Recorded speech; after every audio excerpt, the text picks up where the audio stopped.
Boa noite, iniciando mais uma live, a segunda do Cinema em Movimento. Vou convidar aqui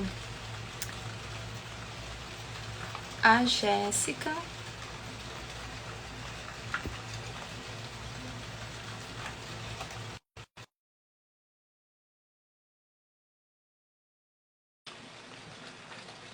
E o Eduardo.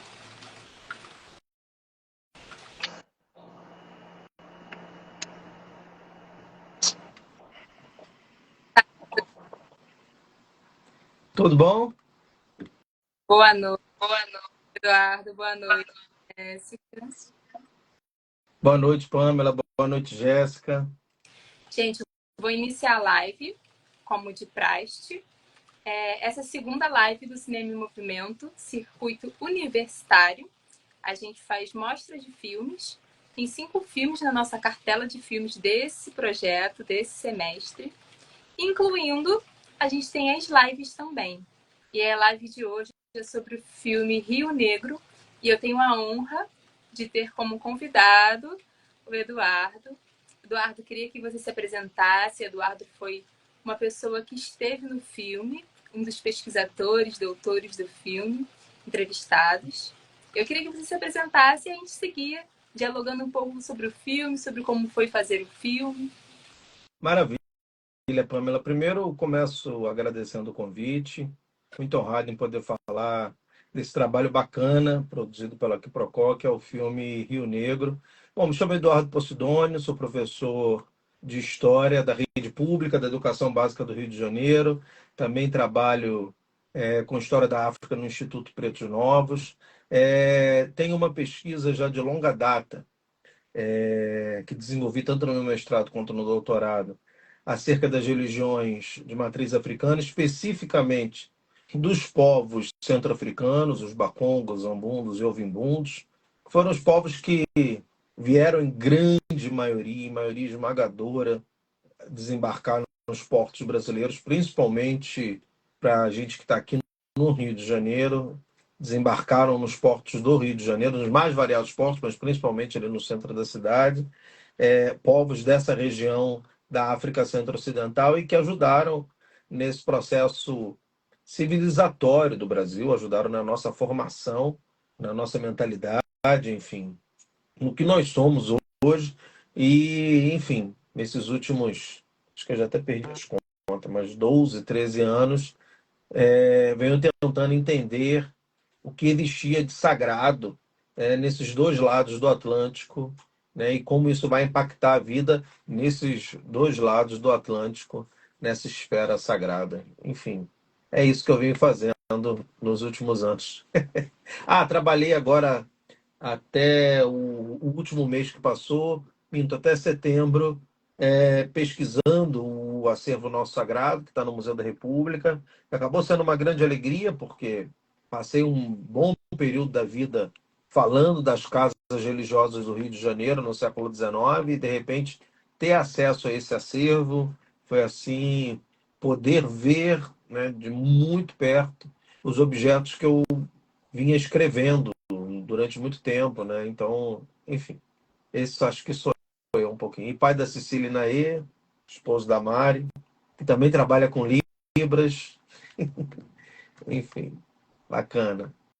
Por isso que eu estou falando devagar, Jéssica, ela sempre chama minha atenção. Quando tem intérprete, eu falo muito rápido, enfim. É isso, já, Pamela. E como foi participar do filme? Como foi o convite?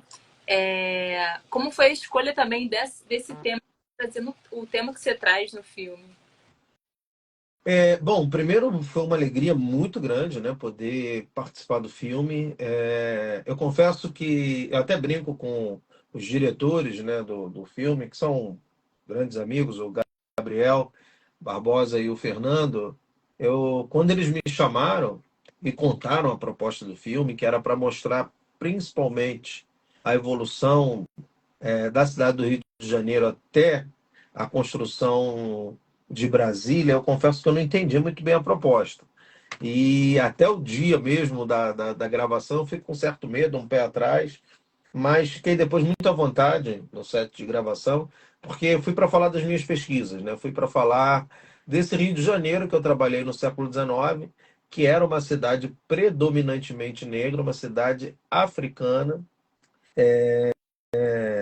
Eu gosto muito de uma frase que o pintor alemão, o Rugendas, que vem na missão artística francesa, é, empreendida por Dom João VI, ele, nas tantas imagens que ele pinta do Rio de Janeiro, ele, Debré e tantos outros, que não se limitaram a pintar somente a corte, né, somente as elites, mas pintaram o cotidiano do Rio de Janeiro, ele tem uma passagem da obra dele que ele diz que o Rio de Janeiro é o local ideal para se conhecer as mais variadas Áfricas. E que não seria possível, e aí a gente está falando do início do século XIX, então acho que ele estava com a razão, seria impossível para um viajante ter acesso a todas essas Áfricas diferentes, dado o tamanho, os perigos, enfim, e a demora na viagem. Porém, no Rio de Janeiro, seria o local propício para você conhecer os mais variados povos africanos, os mais variados grupos, as mais variadas línguas. Então, participar do filme foi falar um pouco dessa realidade desse Rio de Janeiro africanizado. E eu especificamente fui falar, Pamela, desse Rio de Janeiro que era comandado na esfera do sagrado, né, por líderes religiosos, pais e mães de santo, né, em gangas, tatetos, ialorixás, babalorixás, enfim, líderes religiosos que disputavam palmo a palmo desse Rio de Janeiro. E aí eu estou me referindo principalmente a esse, o que a gente chama hoje carinhosamente de Rio Antigo, que são essas construções nossas do centro da cidade do século XIX, algumas inclusive agonizando por cuidado do setor público, da iniciativa privada, né? E esses espaços eram ocupados por líderes religiosos para estabelecerem suas casas de culto afro-carioca. Então, o século XIX é interessante porque é um momento em que a gente não tem essa dimensão para o Rio de Janeiro dos terreiros como ela é pensada hoje, né? Aquele espaço grandioso, na maioria das vezes com um grande quintal, com muitas árvores que são intimamente conectadas com o culto ali estabelecido, criação de animais, plantação, diferentes cômodos espalhados pela casa, cada um com um significado específico para o culto.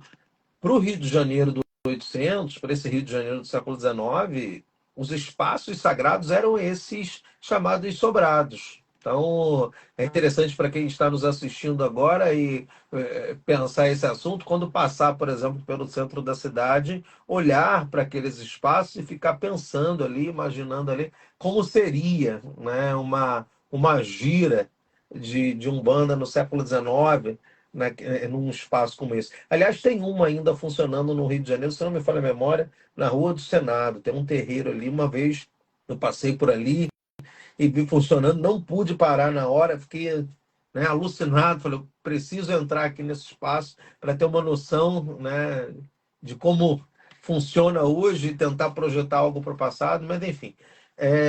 Então eram esses espaços, e espaços disputados palmo a palmo por diferentes grupos de africanos, por diferentes grupos de procedência. Tinha a Rua do Rio de Janeiro que você tinha casa liderada por africano Mina, como os africanos ocidentais eram chamados no Rio de Janeiro. Mais à frente tinha um africano Benguela comandando outra casa. Então era um Rio de Janeiro disputado palmo a palmo.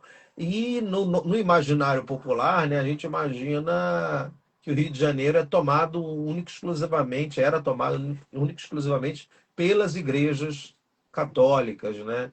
Que, aliás, até essas igrejas eram também tomadas por essa população negra, por essa africanização desse cristianismo. É um cristianismo bastante diferente que está acontecendo aqui no Rio de Janeiro do século XIX. Não e não só dentro das irmandades negras, como a Lampadosa, dos Pretos Minas, Santa Elismão e Santa Efigênia, como é a Nossa Senhora do Rosário, e São Benedito lá na Uruguaiana, enfim, tinha os mais diferentes pontos de catolicismo africanizado, que também é uma herança, uma prática desses centro-africanos que chegam aqui já com esse conhecimento de catolicismo e estão empregando isso aqui também dentro das suas casas, também dentro das suas práticas. Então eu tentei falar um pouco disso no filme, né? Mostrar um pouco de como essas práticas sagradas faziam parte desse cotidiano do Rio de Janeiro. Né? Como as pessoas sabiam aonde essas casas funcionavam, lançavam mão sempre que precisavam para ir nessas casas, como essas casas eram frequentadas não só pela população, mas também pelas elites. Né? Você abre um jornal do século XIX, é fácil ver pessoas reclamando, né? Principalmente médicos, né? Que são os grandes inimigos dos líderes religiosos no XIX e início do XX, reclamando que a fina flor da sociedade frequenta, né, esses espaços. Um famoso líder religioso para esse contexto é o Juca Rosa, que é preso em 1871. O Juca Rosa tinha pessoas do Senado frequentando a casa dele, esposas de senadores, políticos do Império, né? Então, eram casas muito bem frequentadas, né? E não funcionavam no segredo, né? Funcionavam assim abertamente, ou seja, a população sabia onde essas casas estavam. Eu gosto muito de citar o Machado de Assis em Esaú e Jacó, quando ele vai falar ainda da gestação dos gêmeos, né? E que a mãe vai com a empregada no sopé do Morro do Castelo consultar a cabocla. E que ele descreve ali que ela nunca tinha ido, estava muito envergonhada subindo a ladeira, se esquivando, se esgueirando, tenta fugir, inclusive, do carteiro que passa. Mas, enfim, ela chega. Machado de Assis deixa muito claro que ela chega até a cabocla do Morro do Castelo. Né? Então, ali fica muito claro que quando era necessário lançar mão de tais práticas sagradas, qualquer pessoa sabia chegar e sabia aonde procurar.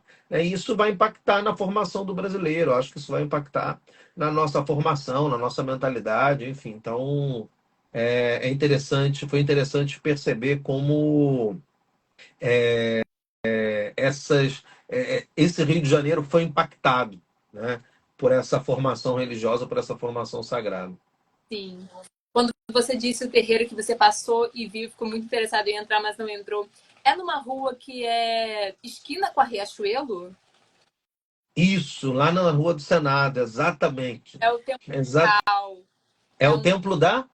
Tecal, o nome deles. Eles Ah, que maravilha. movimentam bastante no Instagram, sempre estão divulgando os seus cultos, né? Suas dias de festas. E sempre tem, e são abertos ao público, que também é muito interessante. Eu estava passando nessa rua num dia e eu vi uma fila, aí vi que era um terreiro de Umbanda, ou, né? E aí eu fiquei, nossa! E aí eu fiquei na fila e entrei. Assim, tava com tempo sobrando no dia, eu entrei e fui muito bem recebida. Era uma festa de caboclo. E eu fiquei, caraca, que legal, né? Ninguém me conhece, nunca vim aqui. Mas tinha uma senha para eu me consultar se eu quisesse, mas eu quis só assistir. E é isso, assim, embaixo funciona em cima também, e parece que tem um outro lado do terreno também que funciona. Mas é isso, Olha aí. é ensobrado, são 2 andares, bem diferente, né? E isso é muito interessante porque as fontes para o século XIX mostram que acontecia, a vida era muito pujante dentro desses espaços. Dentro desses espaços eram feitos rituais de iniciação, ou seja, as chamadas feituras de santo, que hoje são feitas dentro do terreiro, dentro do roncó, eram feitas dentro desses espaços. Né? Quando a gente olha, evidentemente, a violência policial, né, e a invasão, e cometendo várias camadas de violência, e eu acho que a maior violência de todas que a polícia cometia, Pamela, era a violência litúrgica, porque ela não invadia esses sobrados quando eles estavam fechados, ela invadia quando estava acontecendo uma cerimônia. Né? E invadia também quando estava acontecendo uma feitura de santo. Então, Não foram poucos os casos, muito pelo contrário, né? Eu trabalhei, inclusive, isso na minha tese, tem um capítulo que eu trabalho, mostrando como a polícia vilipendiou espaços de feitura de santo no século XIX, dentro desses sobrados. Então, eram espaços muito bem aproveitados pela comunidade religiosa, né? E é interessante pensar como depois isso vai aos poucos se desdobrando para chegarmos nos nossos terreiros de hoje, né? E aí é interessante destacar para quem está nos acompanhando, a gente está falando do centro administrativo, não só do Rio de Janeiro, mas do Império, né? Então, tem o porquê da vida toda funcionar ali, das coisas fervilharem ali, né?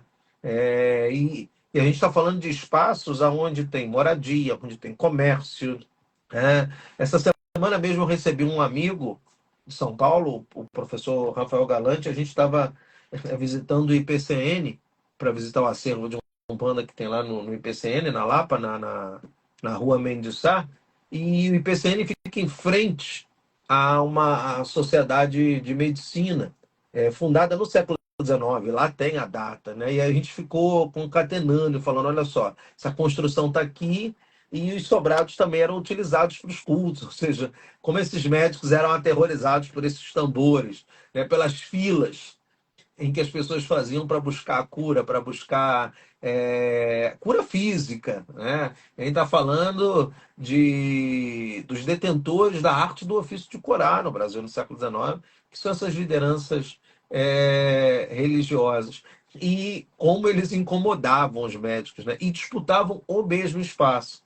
A gente não está falando de uma cidade ainda extremamente dividida, né, marcada pela desigualdade como é hoje, né? Eu não estou falando que era uma cidade igualitária, não é isso, mas eu estou falando que para esse centro urbano os espaços estão sendo disputados, né, e lideranças estão ocupando os mesmos espaços, inclusive que médicos que eram, sem sombra de dúvidas, oriundos dessa elite do Império e depois da República, evidentemente. Sim, quando chega na parte que se fala assim, né? Você também fala sobre a medicina, né? A medicina das ervas, que chega aqui e se é modificada e se é, mais uma vez, tentado se apagar. Muitas pessoas assistindo o filme, né? Num dia de debate, comentaram: nossa, sim, a minha mãe já foi rezadeira. Nossa, sim, eu tive que levar meu filho porque tinha um problema de bronquite, foi com ervas que ele foi curado, foi com chá, foi com xarope de mato, que dava super certo, no caso ervas, né? E que a gente foi perdendo, né? A gente foi se perdendo nisso, assim. E como eu moro na Baixada, eu moro em Duque de Caxias, eu ainda vejo um pouco por aqui, né? A Baixada ainda tem esse lugar de ser uma localidade que tem muitos terreiros, em cada rua, às vezes, tem um terreiro, ou um terreiro muito grande, ou um terreiro pequeno, mais, né, que você identifica, ou que você não identifica, mas você sabe que acontece alguma coisa ali, que acontece cultos ali, e as pessoas ficaram, né, despertaram essa memória das rezadeiras, né? Essas pessoas que curam através de uma vela, de uma erva, de uma prece, que também mistura um pouco um Pai Nosso com uma reza de algum orixá ou de alguma nação. E aí a gente ficou conversando sobre isso. E como isso também não foi. E hoje em dia ainda tem uma luta para, né, para ganhar um lugar de fala, né, para ser considerado, porque ainda não é, né? A gente ainda é muito naquele mod de remédios, né, farmácia, manipulação, que aí é um pouquinho diferente, mas ainda continua nessa busca, né, por algo ultramente processado, que, né, não estou aqui para fazer juízo de valor, mas que às vezes uma erva, um boldo, uma erva que é feita o próprio remédio, e você pode colher ela ali, fazer um chá dela e tomar, né? Uma aroeira que você massa e coloca no machucado e ele ajuda a secar o machucado. Então, a gente se perdeu nisso, né? Não, esse é um Rio de Janeiro marcado, né, por essas rezadeiras. Eu acho que quem tem 30, 40 com certeza, viu na sua infância, em diferentes bairros do Rio de Janeiro, a figura da rezadeira. Né? Elas ainda são as remanescentes dessas lideranças que atuavam nesse Rio. E eu acho que a gente herdou um pouco isso, né? Apesar da gente, eu concordo com você que a gente vem perdendo muito isso, mas o brasileiro tem um quê, né, de relação com as ervas. Né? Todo mundo que extrapola no final de semana na bebida sabe que precisa de um boldo, né, bem amargo na segunda-feira para dar aquele levante, né, sabe o que tomar para acalmar. Então, independente da religião, né, uns vão dar uns nomes, outros, né, vão tentar abrandar, mas enfim, são conhecimentos que saem dos terreiros, são conhecimentos que saem é, dessa população, né, ameríndia e africana. Eu, ao longo das pesquisas com 19, eu tive contato com diversos manuais de medicina, muito comum no século XIX. Era muito comum as grandes fazendas, principalmente, terem nas suas casas grandes livros, por exemplo, o Chernobyl na mesa. Chernobyl era um médico que escreve um manual de medicina para as famílias. E ali você vai ver nitidamente que ele vai se apropriando, muito desses botânicos que estão chegando aqui, muitos desses médicos estão entrando na Mata Atlântica ou então em outros espaços, acompanhados por guias e por conhecedores desse terreno. E quem conhece esse terreno? Né? O índio, o africano, o filho de africano. São eles que conhecem. Evidentemente que na hora de passar para os seus escritos, na hora de fazer as suas devidas anotações, né, você acaba ocultando o fornecedor, né, daquele conhecimento básico, daquele conhecimento sagrado do manuseio das ervas. Mas quando você para ler com muita atenção esses livros, fica nítido que ele tira parte desse conhecimento de dentro desses espaços sagrados, né? Dessas pessoas que frequentavam esses espaços sagrados. Tem uma parte desse Chernobyl mesmo que eu citei, que ele fala do amansar senhor. Isso era um temor. Quando a polícia pegava alguém dentro de uma casa afro-carioca, o jornal tratava logo de falar, estava no espaço para amansar senhor. A gente está falando da comigo ninguém pode. Comigo ninguém pode. Dependendo da dose que se usava, por exemplo, nesse contexto, né, você matava aos poucos, você podia deixar a pessoa maluca, você podia deixar matar de vez.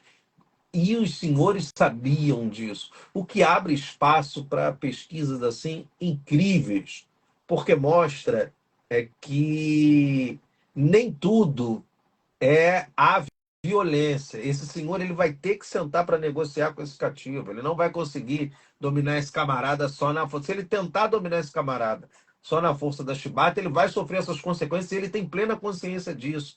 Então tem agência o tempo inteiro, tem protagonismo africano e de seus descendentes o tempo inteiro no domínio dessas ervas. São as pessoas que estão cozinhando dentro das casas, estão preparando a comida dentro das casas.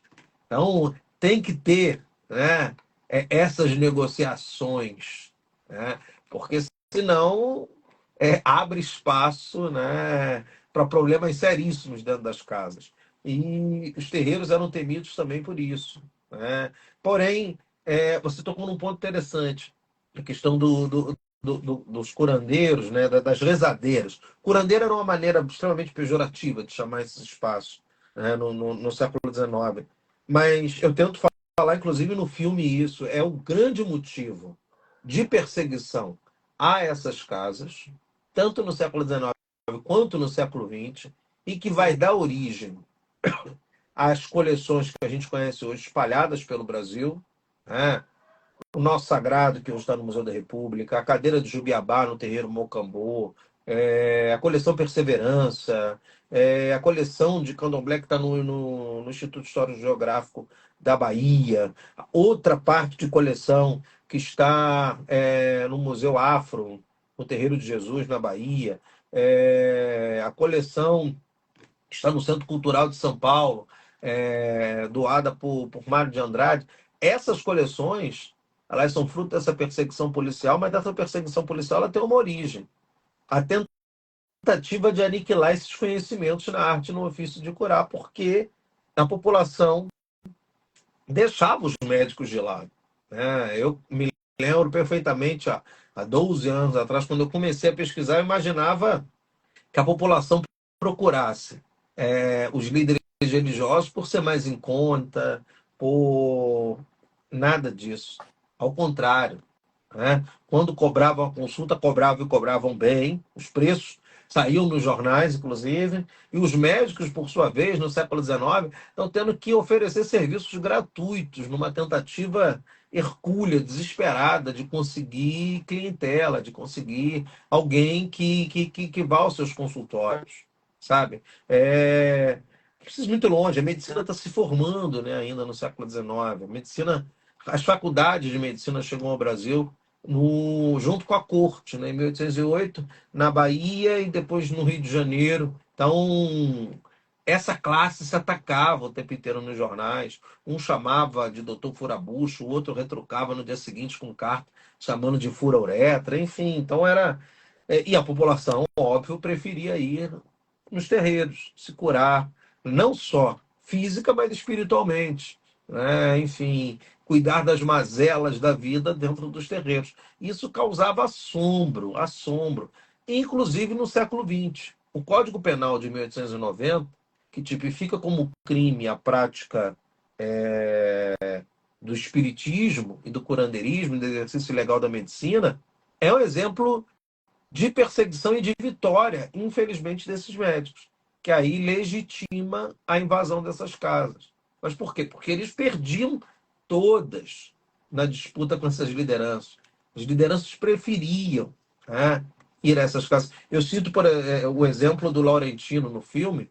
Laurentino foi uma figura que eu procurei me aprofundar muito na vida dele, né, nos vestígios que ele se permitiu deixar, né, no tempo. Laurentino era um líder religioso da ladeira dos Guararapes, no antigo Pinduraçaia, aonde hoje é Laranjeiras, né? E bem pertinho, inclusive, do palácio da Princesa Isabel, do Conde D. E o Laurentino ele é preso num curto espaço de tempo de 10 meses, de 1878 a janeiro de 1879. Ele é preso 3 vezes, pelo mesmo subdelegado. Eu falei, não, quem é esse subdelegado, Correia Dutra? Aí eu descobri quem era o Correia Dutra. Um médico jovem, filho da fina flor da sociedade, recém-formado, tentando estabelecer seu consultório na freguesia do Espírito Santo, e perdendo, evidentemente, todas os líderes religiosos. Descubro nos jornais 2 publicações em forma de folhetim, que eram as novelas do século XIX, né? Intitulada Os Feiticeiros da Corte. Ao que tudo indica, foi o doutor Correia Dutra que escreveu, chamando a atenção da sociedade para não frequentar esses espaços. E logo depois ele abre um consultório na Rua da Assembleia, essa rua existe até hoje, e quem tinha um botequim na Rua da Misericórdia, Rua do principal hospital do Rio, o Laurentino. Então, quer dizer, o Laurentino estava sempre no caminho do Correia Dutra. Acho que isso leva o Correia Dutra a virar subdelegado da Freguesia da Glória e, não por acaso, perseguir quem? Líderes religiosos. Aqueles que estavam, como aparece no filme, o professor Eugênio Libano Soares fala muito bem, os zungus, como eram chamados. O zungu ou Casa da Fortuna, como esses espaços eram chamados, né? Então, ele é um que se dedica a invadir, né, esses espaços. Então, só para a gente ter uma noção da força dessas pessoas, né, ele chega depois a assumir rapidamente como chefe de polícia, mas o Correia Dutra hoje é nome de rua, lá no Catete. Aliás, é a rua, todas as vezes que eu preciso ir ao Acervo Nosso Sagrado, é a rua que eu preciso fazer o retorno para entrar no Acervo Nosso Sagrado. Era ali que ele tinha um consultório. São contra essas pessoas que as lideranças estão lutando, né? Por isso que entra o século XX e começa uma perseguição medonha, assustadora, coisa que o século XIX não viu, né? Arrisco dizer que até o século XVIII, com a presença dos promotores do Tribunal de Santo Ofício, não foi capaz de estabelecer, né, uma perseguição assustadora a esses espaços do Rio de Janeiro. Então, a arte, o ofício de curar, trouxe dores de cabeça para essa chamada medicina oficial, e eles só encontraram o jeito da perseguição, da intolerância, do racismo religioso, enfim, propagado e ampliado na imprensa carioca e na imprensa brasileira como um todo, né? Porque, como eu falei, teve perseguição desse tipo em tudo quanto foi canto do Brasil. Mas por conta da arte de curar. Eu sempre bato nessa tecla. Sim. Era uma forma também de sobreviver, né? Sem dúvida, sem dúvida. E não tinha, veja bem, é, essa questão do cobrar pelo serviço, hoje, isso causa, né? E eu super entendo, e é preciso deixar claro, né, eu faço história, então eu tento entender aquela época de acordo com o pensamento, a maneira de ser daquela época. O kardecismo, no século XX, ele traz muito dessa noção de caridade, de não cobrar, enfim, e essas casas estavam sendo perseguidas o tempo inteiro, então o que puderam fazer e se transformar para não serem perseguidas, é nítido isso nas fontes, né? Mas não existia contradição nenhuma em cobrar. Eu me lembro de um inquérito muito famoso que eu peguei e trabalhei para 1899, de um líder religioso chamado Antônio Francisco. Os jornais chamaram ele pejorativamente de Rei Mandinga. O juiz que pega o processo para analisar, inclusive, já dando spoiler, vai absolver o Antônio Francisco, é um jurista extremamente famoso para o contexto, que é o Viveiro de Castro, professor de direito penal, escreve inclusive um livro, e nesse livro de direito penal tem um capítulo que ele fala de espiritismo e coloca lá essas sentenças. Nessa sentença do Antônio Francisco ele diz, em pleno 1899, hein, ele diz: o padre não cobra pelo batizado, o padre não cobra pelo casamento, qual o problema dessas pessoas cobrarem pelos serviços que prestam?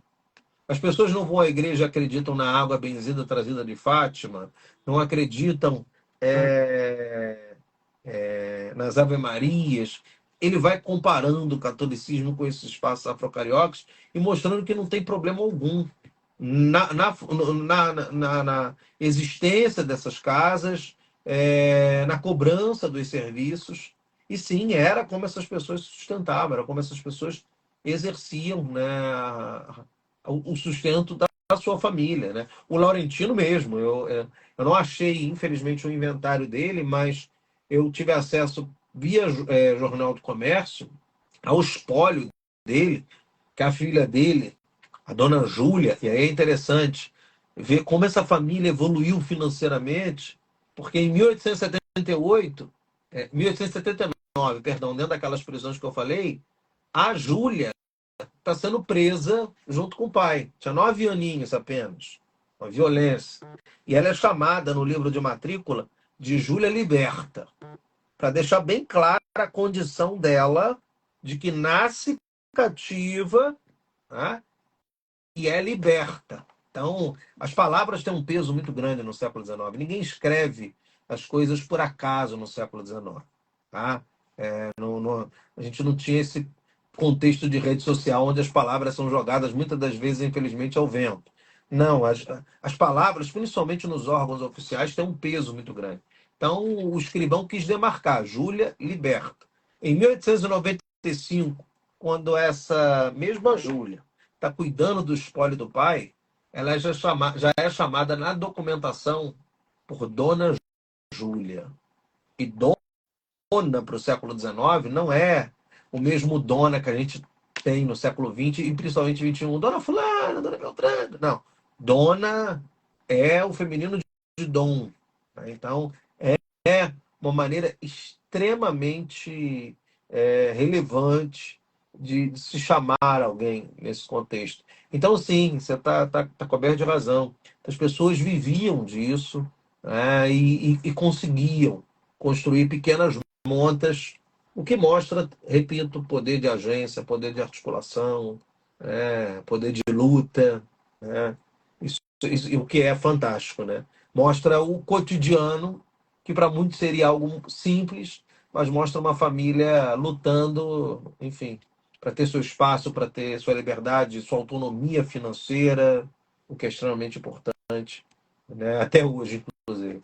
Sim, e pensando em até hoje, eu sou uma pessoa que nasço praticamente dentro de terreiro, né? Eu nasço num quintal de família que tem um centro de umbanda, por parte de pai, e depois eu me inicio no candomblé, me confirmo, com 10 anos. Então já estou há 15 anos aí, confirmado como EQED. E dentro dessas duas, né, desses dois caminhos, dessas duas religiões, tanto a Umbanda quanto o Candomblé, a gente ainda vê até hoje, né, a desvalorização. A gente vê ainda até hoje, ai, não, será que não dá para fazer mais barato esse trabalho? Nossa, mas isso tudo por esse trabalho? E a pessoa vai numa vontade de sair rica, né? De sair milionária, ou de ganhar um cargo bom no emprego, ou outras vontades, né? Que acaba buscando a religião, achando que a religião só vai fazer aquilo. Esquece que o princípio é primeiro cuidar do corpo, né? Primeiro cuidar da mente, para depois, enquanto ser humano, você conseguir alcançar aquele objetivo. E a gente vê essa desvalorização desde essa época até os dias de hoje. Né? A gente vê a intolerância desde essa época até os dias de hoje. E com outras pessoas, né? Outras pessoas sendo essas pessoas intolerantes.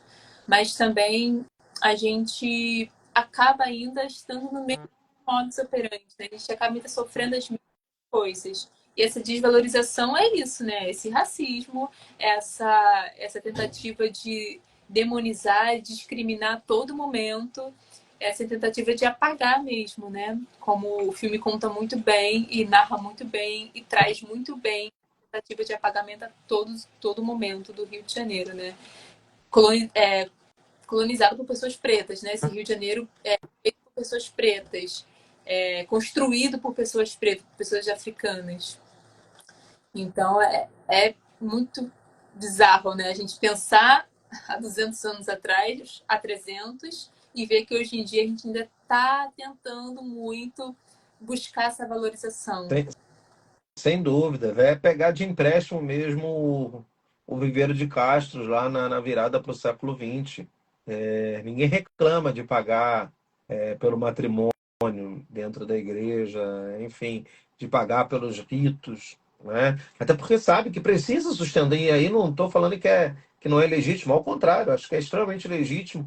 É isso que sustenta os templos, né? E os espaços afro-brasileiros têm essa mesma lógica, né? E é um conhecimento, são conhecimentos, né? Conhecimentos ancestrais, são conhecimentos é, de marcado por ensinamentos e por toda uma trajetória. Então, isso precisa ser extremamente valorizado. Não dá para, de fato, né, ter essa visão diminuída, né? Mas está muito caro, tudo isso, né? Enfim. No 19, engraçado, nas fontes do século XIX, eu não encontro, tirando os jornais, e é por isso que eu sei dos valores que eram cobrados no século XIX, os jornais reclamam. É um absurdo que se pague todo esse valor para ir na casa do preto Laurentino, né? Enfim, e outras lideranças eram tratadas da mesma maneira. Mas eu não encontrei nenhum indício das pessoas em si reclamando, né, dos valores cobrados, né? Saiu agora, inclusive, uma dissertação muito bacana lá pela Rural, do Pedro. Ele fala sobre o mercado da fé. Depois, até passo a referência direitinho, caso queira colocar fixado quando o vídeo for pro ar, né? Um trabalho muito bacana que vale a pena ser lido. E ele trabalha exatamente com esse contexto, né? Virada do 19, início do 20, é bem, bem bacana.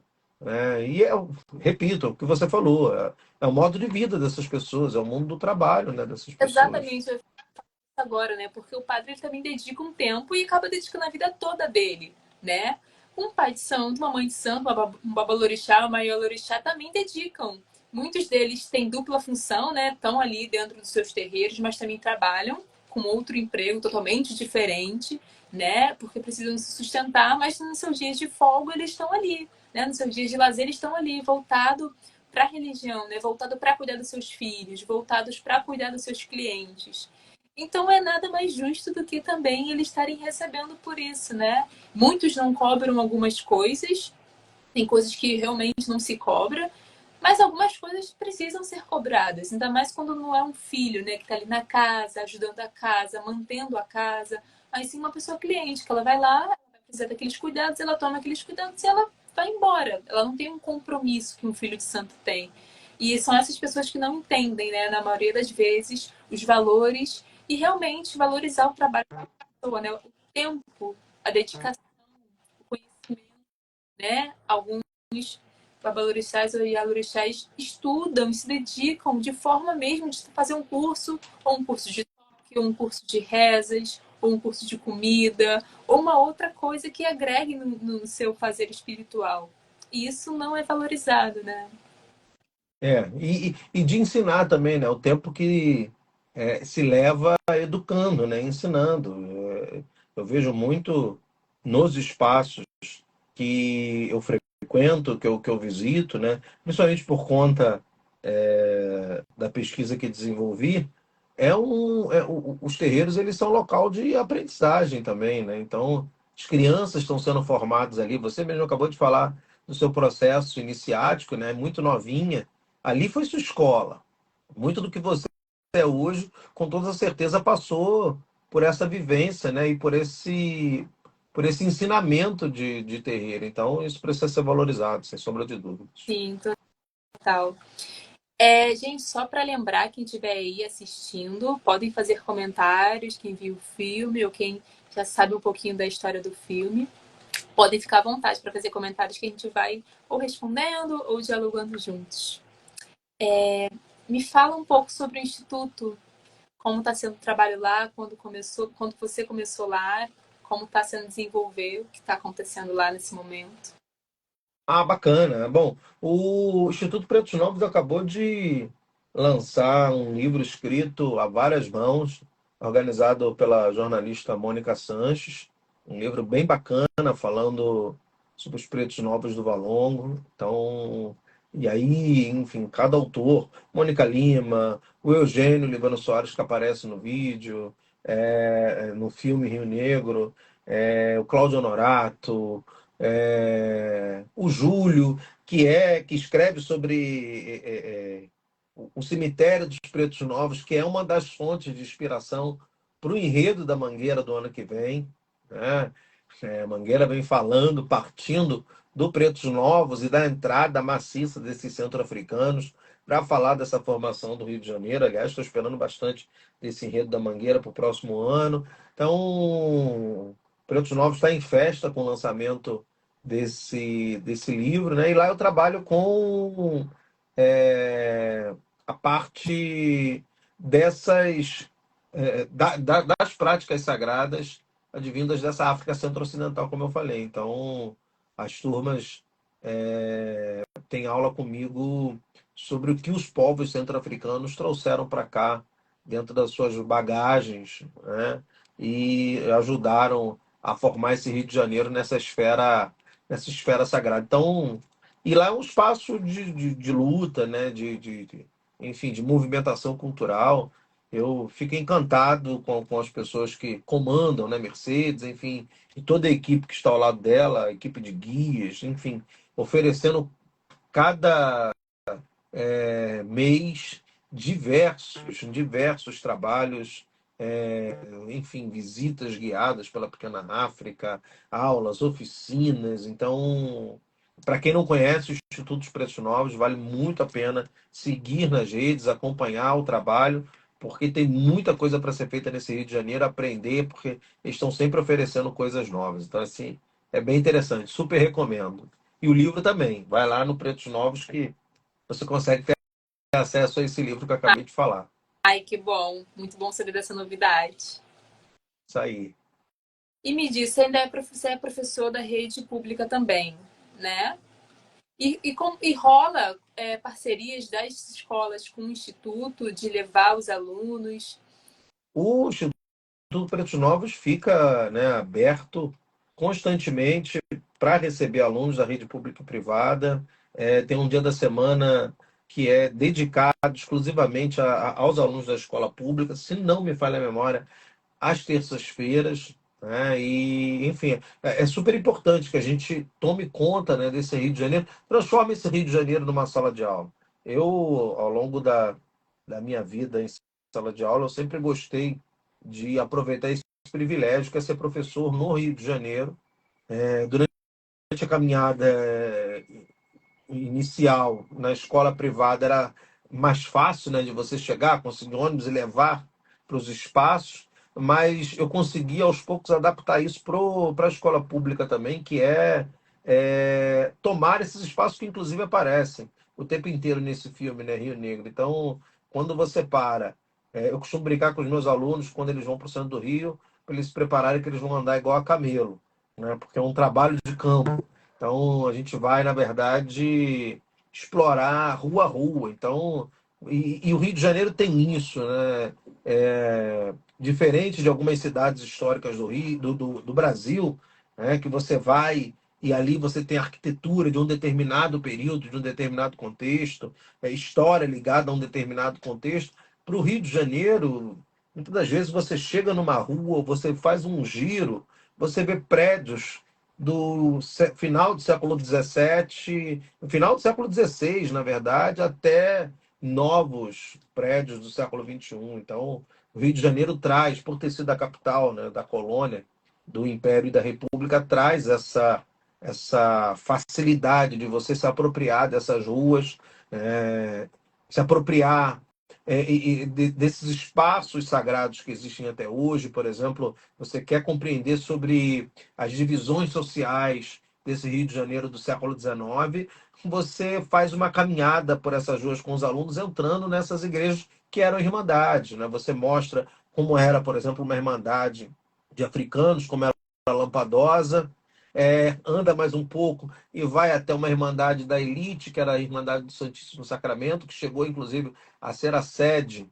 da administrativa da igreja por um tempo no Brasil, não por acaso ela é chamada de Antiga Sé. Então, você anda pelo Rio de Janeiro e você vai vendo essas divisões, até mesmo dentro dessas igrejas, né? Irmandade de Preto Mina, Irmandade de Angola, não Irmandade voltada para os maquis, né? A professora Marisa acabou de lançar um livro incrível mostrando os documentos da Irmandade dos Maquis, lá na Santa Elisbão e Santa Efigênia, ali naquele miolo do Saara. Então, é um Rio de Janeiro com possibilidades assim fantásticas, né, de você andar com os alunos, de estudar, né, de mostrar esse centro administrativo. Eu me lembro que quando eu desço com um aluno ali no Rio, eu costumo ir da Praça Tiradentes, andando com ele pelas ruas, vou parar na frente do Paço, Chafariz do Mestre Valentim, daqui a pouco a gente está na Pequena África, ou seja, é um dia extremamente exaustivo, mas de muito conhecimento, né? E é muito interessante, principalmente para o aluno da escola pública. Os alunos da escola privada, né? E aí eu me refiro aos 10 anos que trabalhei na Baixada Fluminense. Então, os alunos da Baixada se encantavam. E aí é muito interessante porque eu tenho vários alunos que viraram professores de história e que hoje fazem esses trabalhos com os seus alunos. Uma vez, inclusive, ainda na escola particular, eu me lembro de andar. Estava em frente ao Teatro Municipal com um grupo de alunos e, de repente, eu vejo um grupo do Pedro II com uma monitora. Era uma ex-aluna que agora já estava desenvolvendo esse tipo de trabalho com as turmas dela. Então, isso é fantástico, né? Isso é muito interessante, isso é muito bacana. Agora, para o aluno da escola pública, é uma oportunidade dele conhecer, né, fora dos muros da escola, a história da cidade, né, a história da formação do Brasil. Porque esse é o privilégio também de estar no Rio de Janeiro, né? que eu acho que é um pouco do que o filme tenta mostrar, como as decisões que mexem com o país estão sendo tomadas aqui, como é, é, determinadas situações vão impactar na política do Brasil inteiro. Então, e é importante, né, ter essa dimensão. E andar por essas ruas do Rio de Janeiro, eu acho que é formidável por isso. Por isso que eu acho que é interessante que os professores se apropriem sem medo, sem medo. Eu confesso que lá atrás, uns 17 anos atrás, quando comecei a fazer, tinha medo de andar com grupos assim na rua, e eu me lembro de alguns amigos que cuidavam de projetos, falavam, não, fique tranquilo. Quando você anda com um grupo, é mais seguro, ninguém mexe com o grupo, porque chamou muita atenção. E, de fato, nunca tive nenhum incidente, né? Muito pelo contrário. Né? Eu falava para os alunos, se prepare que todas as vezes que a gente parar em frente a algum prédio, algum monumento, algum espaço, outras pessoas vão parar para ouvir. E, de fato, são aquelas pessoas que trabalham. Aí é uma outra perspectiva, né, desse universo do trabalho. Essas pessoas que passam apressadas por esse Rio de Janeiro e acabam não parando para ouvir e saber da sua história, das transformações que esse Rio de Janeiro proporcionou para o Brasil. Então, enfim, eu, como professor, eu sou suspeito para falar dessas ruas, né, e desses prédios, dessas construções, enfim, que são verdadeiros livros, né, principalmente dessa herança africana, dessa herança dessa cidade africanizada. E cada vez mais a gente vai aprendendo, né? Há pouco tempo, um, um pesquisador amigo lá de São Paulo, eu até citei ele agora aqui, o Galante, ele na tese dele, participei, tive a alegria de participar da banca dele, lá na USP, e ele mostrava um outro espaço, que eu confesso a você que eu não conhecia, de sociabilidade do Rio de Janeiro. Eu estava acostumado a pensar os chafarizes da cidade, como espaço de ajuntamento, né, de negros, e que a polícia ficava muito temerosa. Você pega pinturas do Debré, ali de frente do Paço mesmo, você vai ver sempre guardas ali apostos, não só por estarem de frente da sede administrativa do Império, mas porque ali tem um chafariz de abastecimento. Então é um momento que chega um, chega outro, conversa, fala, e tem jogo, ele mostra o jogo de casquinha rolando ali também naquela região em frente ao Paço. Aliás, o jogo de casquinha, só um parêntese rápido, de como a história oral, né? A gente falou de conhecimento de terreno. Eu me lembrei aqui agora que certa vez a professora Inaê, da UF, professora de América, da UF, chegou para mim e falou: Eduardo, tô querendo muito saber o que é esse jogo de casquinha. Será que não tem a ver com essas questões sagradas? E aí eu fiquei com aquilo na cabeça, peguei o Debré que ela tinha indicado e casquinha, casquinha para cá, casquinha para lá e nada. Até que um belo dia conversando com o meu velho pai, pescador, para lá de 70, quase 80, tomando uma cerveja com ele no domingo, ele repetindo suas velhas histórias, até que ele pegou e contou uma nova, falando, não, porque na Roda da Malandragem a gente jogava o bambá, aquilo já me chamou a atenção, falei, jogava o quê? O bambá, ele, a casquinha, pô. Eu falei, como assim a casquinha? O que era isso? Aí ele foi me explicar, que era a famosa casca de laranja cortada em forma de moeda e se apostava, né? Como é que ia cair, se ia cair com a cor para cima, se ia cair o branco, ou o laranja, ou o verde da casca, e aquilo ali valia dinheiro, por isso que era proibido. E óbvio, se é jogo de azar, valia dinheiro, dava confusão. Aí eu perguntei para ele, para o meu pai, se na infância dele também valia dinheiro. Ele, o quê?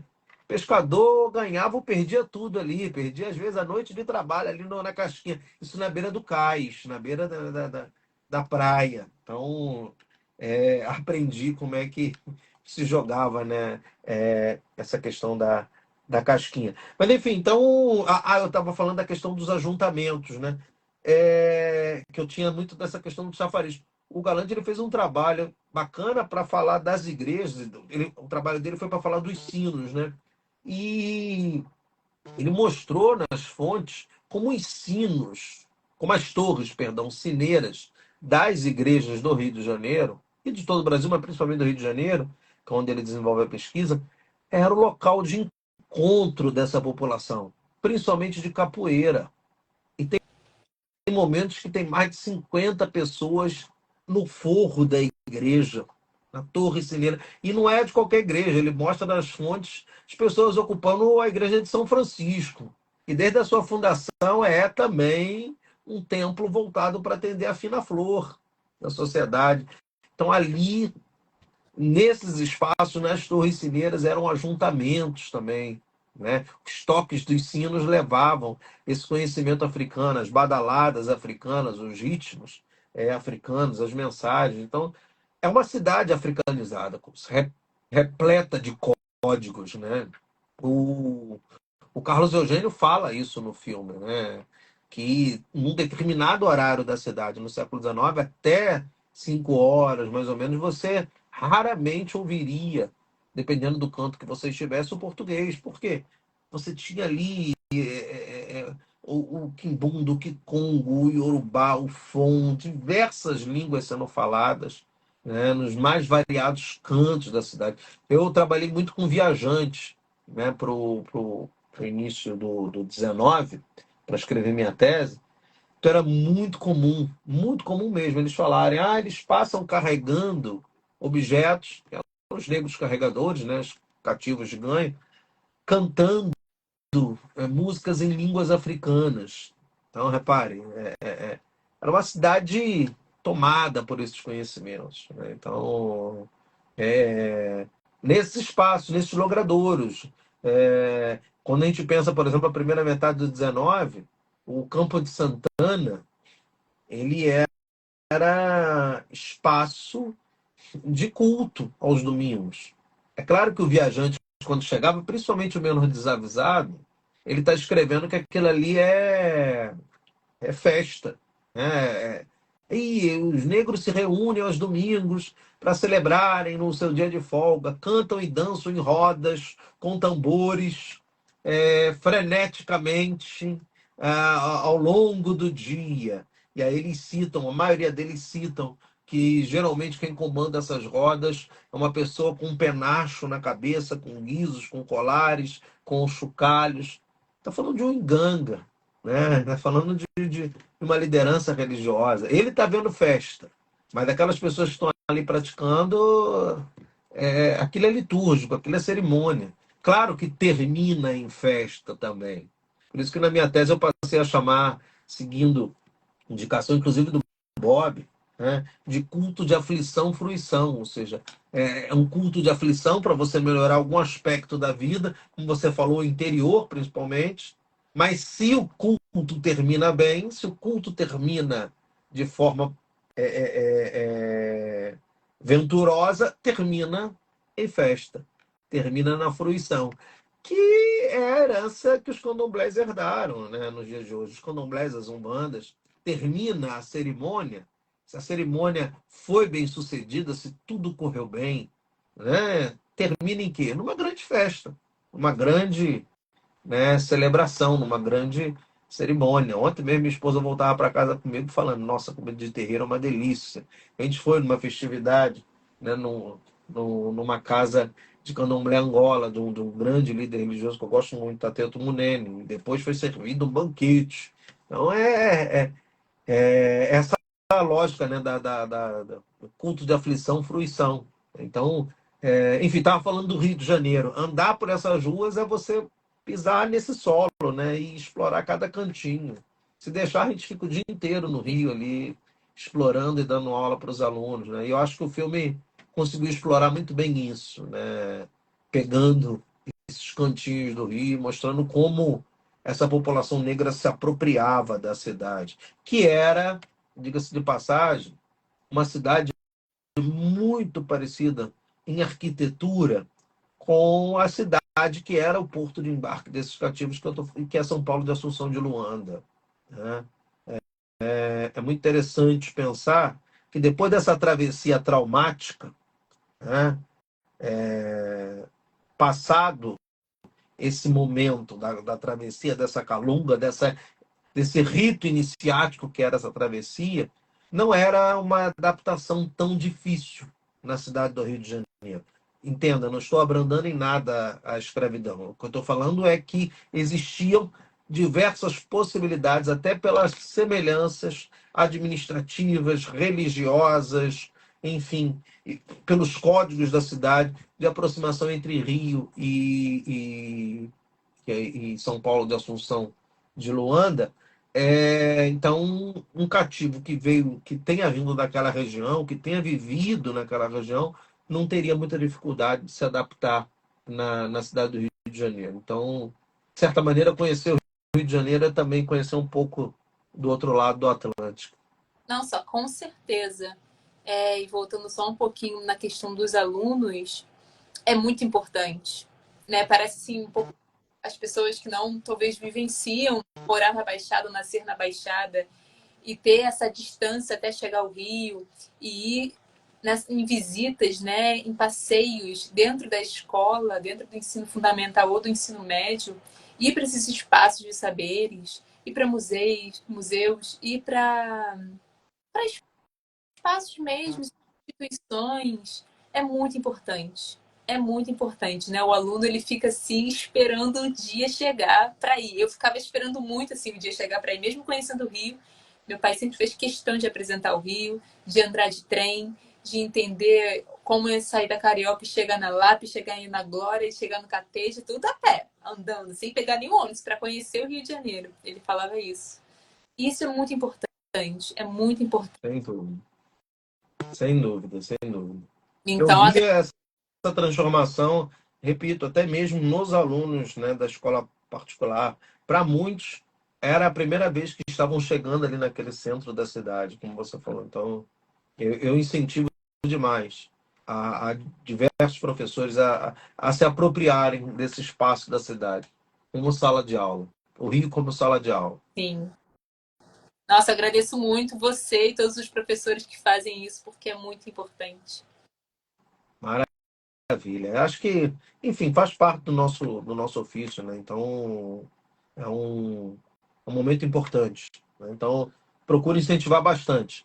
Quem tem essa coragem, principalmente na escola pública, de pegar uma turma, desembarcar no centro do Rio de Janeiro e começar a dar aula ali, explorando cada cantinho, entrando em cada espaço, entra no Gabinete Real Português de Leitura, vai ao Valongo, enfim, pega os dias gratuitos dos espaços culturais, dos museus, enfim. Eu acho que é um pouco isso. Sim. E é isso, né? A gente precisa de alguém também trazendo um pouco das realidades do Rio de Janeiro, né? Das ruas, das histórias, porque a gente passa mesmo no cotidiano passa pela 1º de Março e passa, e passa, e passa, e esquece o espaço que é ali, a Praça 15, esquece o que é a Rua do Mercado, esquece o que é o Arco do Teles, passa pela Candelária.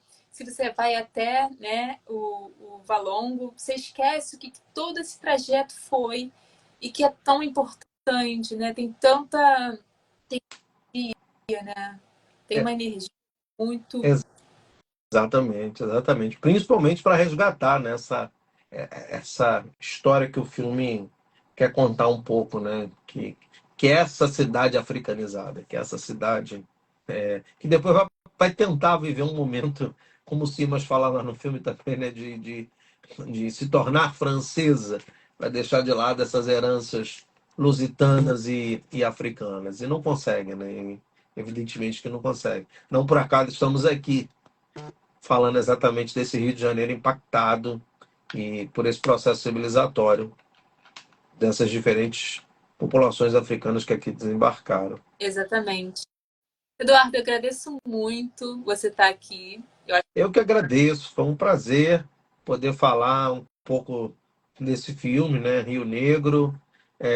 A turma daqui Procó tem assim vários trabalhos incríveis, mas eu destaco principalmente o Nosso Sagrado, que é um filme muito bacana falando do respeito e da necessidade que a gente tem de falar um pouco disso hoje.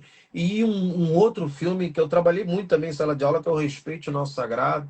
Então são dois filmes que atravessam também essa coleção, está hoje lá no Museu da República. Então foi um prazer. Muito obrigado pelo que convite.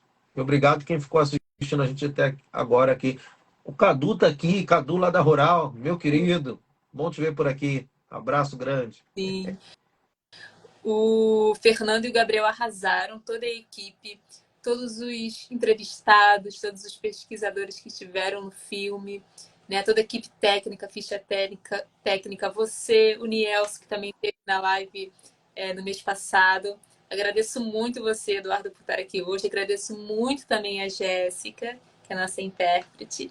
Todos os nossos Obrigado, Jéssica. têm acessibilidade, ou tem uma janelinha, né, de intérprete de Libras, ou tem autodescrição. Então, a gente também faz algumas lives com a nossa intérprete para poder também dar acessibilidade, né? Que é importante. Claro, evidentemente, importantíssimo. Precisa inserir cada vez mais acessibilidade no audiovisual, né? Sem dúvida, sem dúvida. Ó, a guerreira Loine falou, professor Eduardo, levantou a mãozinha. Minha aluna. Eba, Beijo grande. Meu primo também tá aí, tô vendo o Ronaldo. Beijo grande, Ronaldo. Obrigada Bom te ver. a todos que participaram, que entraram.